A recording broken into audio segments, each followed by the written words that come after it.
Aloha and welcome to Natural High Television, a sustainable and active lifestyle program filmed here on our beautiful big island of Hawaii. On today's show, we will discover organic, sustainable, and recycled fabric eco-fashions and renewing ourselves with some oceanside meditation.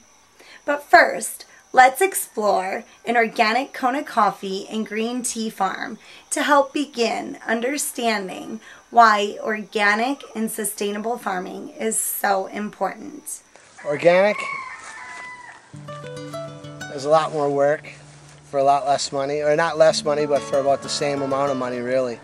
The real reason is the kids. When we bought this farm, we had one, three now, but the reason we decided is because our children run and play, and we don't want to spray pesticides and herbicides around and kill everything.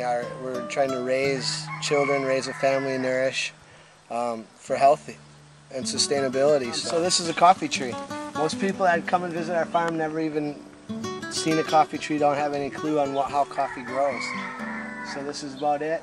Although the season's basically over, this tree still has some for the purposes, fortunately for us, to show. And the reason it's called coffee cherry is, again, it looks like a cherry when it's ripe. It starts out as a flower, then it's green, then it turns yellow, orange, and eventually red, which is the ripe product. And inside of the coffee cherry is the bean itself. So basically what you have is two halves, perfect halves of a coffee bean. And we start farming and harvesting around August, September, and we run into about January, February, depending on the year and the weather. And we have about 2 acres here of coffee and about a ½ acre of organic green tea. So we're members of HOFA, the Hawaiian Organic Farmers Association. But sometimes it comes off. Yeah.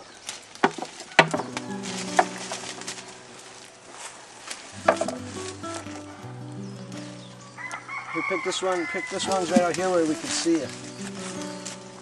Oh, this, what about these guys? Yep. Oh, what about the smushy ones? Yep, go ahead, pick them. In your bucket. What about the smushy red ones? That house right here. This one is wall black, but I can get it. That house over here. This is all we're talking right here. Coffee tree. And these are the dryers. So these are our drying tables.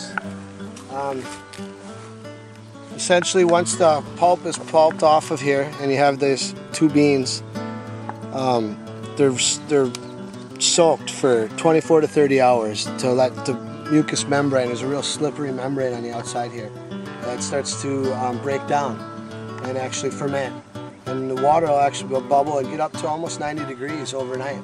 And at that point, after 24 to 30 hours of soaking and fermentation, then there's a rinsing process, which is done over and over and over until this membrane is basically gone. And then what you'll have is the raw bean that's ready to be dried. And from there they go on to these drying tables. And this is considered to be, or called, parchment. From this point here, they dry for about, I don't know, 2 to 3 weeks. 2 to 3 weeks, depending on the weather and the sun and the rain. And then at that point, once they're dried enough, then there's another stage in it, and it's where the parchment skin itself is removed.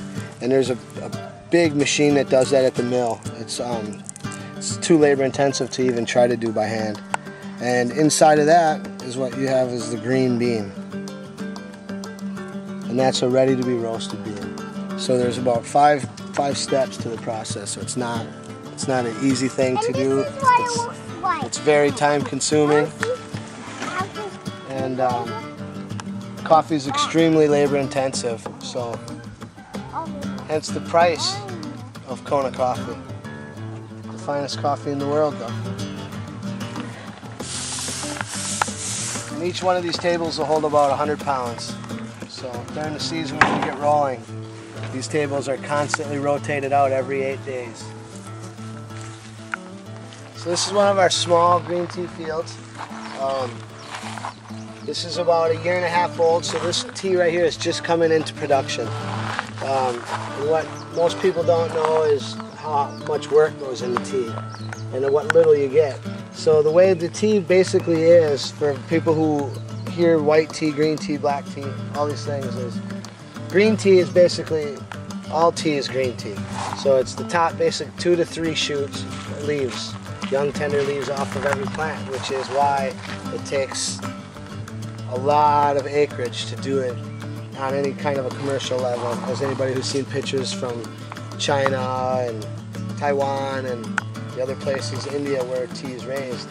So to break it down, this white leaf here, this top leaf right here, the unfolded one, that's, if you pick just that leaf off of every one of these and put it into a bag and use that, that would be considered white tea.